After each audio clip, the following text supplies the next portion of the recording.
Breaking news చూసినాం. Cricket betting కారణంగా మరో యువకుడు బలయ్యాడు. క్రికెట్ బెట్టింగ్ లో నష్టపోయి 29 ఏండ్ల యువకుడు ఆత్మహత్య చేసుకున్నాడు.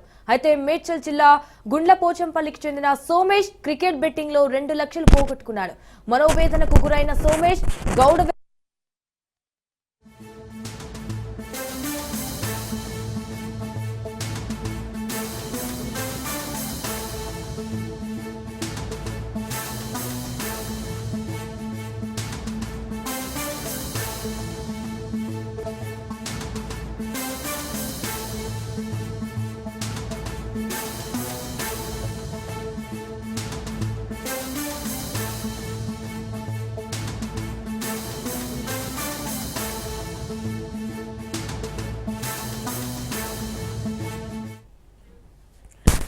క్రికెట్ బెట్టింగ్ కారణంగా మరో యువకుడు బలయ్యాడు. క్రికెట్ బెట్టింగ్ లో నష్టపోయి 29 ఏండ్ల యువకుడు ఆత్మహత్య చేసుకున్నాడు.